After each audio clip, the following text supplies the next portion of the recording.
आप सभी साधकों का स्वागत है। मैं अरविंद सक्सेना बोल रहा हूँ।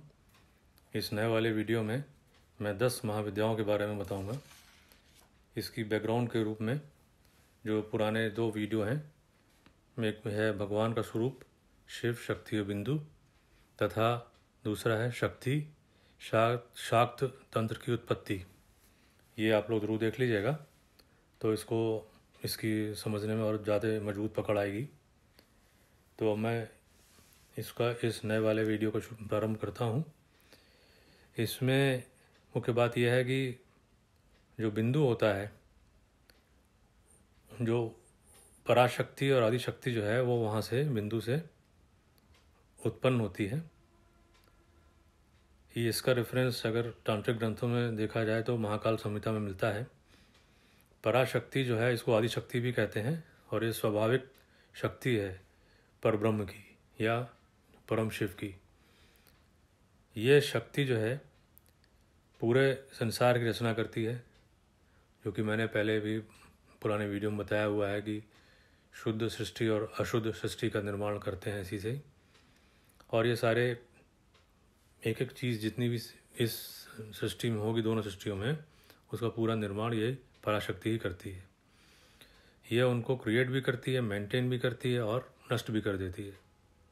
इस प्रकार ये जो है, इसको कहते हैं कि दिव्य लीला, डिवाइन लीला, जो कि दिव्य लीला ये शक्ति खेल रही होती है पूरी सृष्टि में।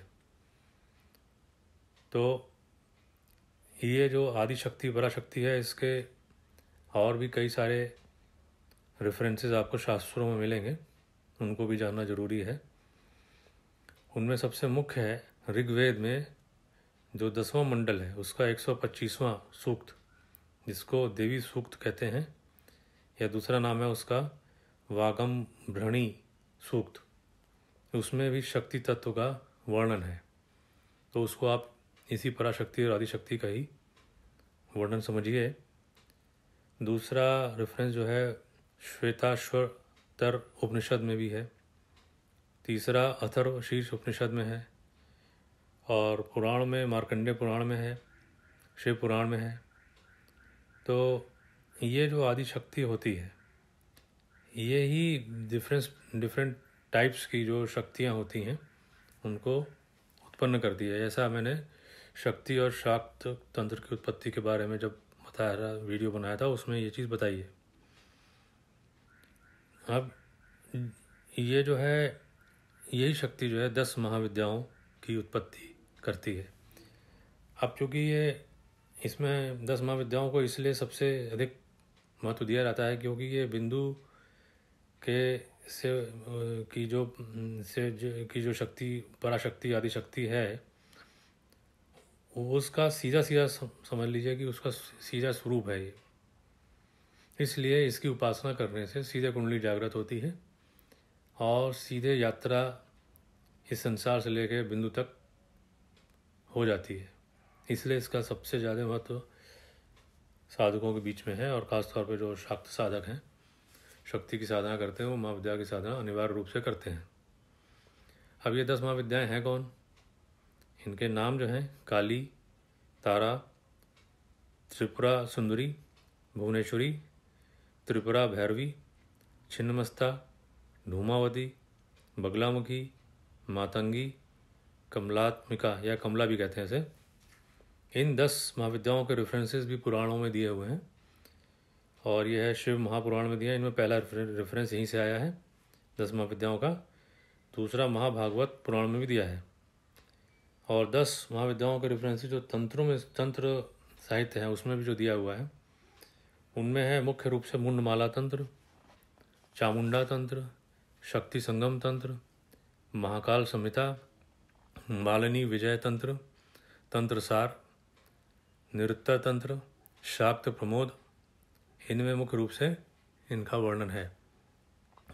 अब इन 10 महाविद्याओं को सिद्ध विद्या भी कहा जाता है। ये रेफरेंस मिलता है महाभागवत पुराण में।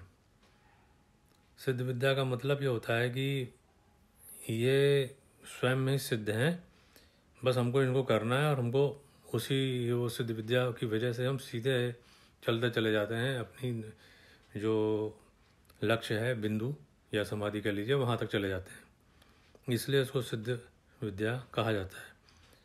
तो जो भी इनकी साधना करता है उसको भौतिक और आध्यात्मिक दोनों सक्सेस मिलती रहती है उसको। अब इसमें बट यह है कि इसकी साधना में बहुत केयरफुल होकर करना पड़ता है, क्योंकि ये बहुत तीव्र साधनाएं हैं। उसके लिए क्या क्या उपाय करने होते हैं वो साधनात्मक पक्ष जो हैं वो मैं आगे वाले की वीडियोस में बताऊंगा। क्योंकि शक्ति जो जागृत शक्तियाँ होती हैं, बिल्कुल समझ लीजिए जैसे कि तार में करंट बह रहा होता है, अगर उसको सीधे नंगे हाथ से छू लिया जाए तो झटका लगता है, उसी तरह से होता है। इसलिए कुछ प्रिकॉशंस के साथ में करना चाहिए, जिससे कि हम उसको अपने अंदर में धारण करने की शक्ति हमारे अंदर धीमे धीमे विकसित हो। उसके लिए स्टेजेस होती हैं, या कहने चाहिए कुछ उपाय ज़रूरी हैं, वो करने आवश्यक हैं, वो मैं आगे वाले वीडियोज़ में बताऊँगा।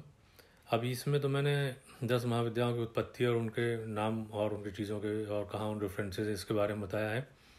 अब इसके बाद में जो भी वीडियोज़ रहेंगे उसमें मैं अलग अलग महाविद्याओं के बारे में बताऊंगा और फिर उनकी साधनाओं के बारे में भी बताऊंगा।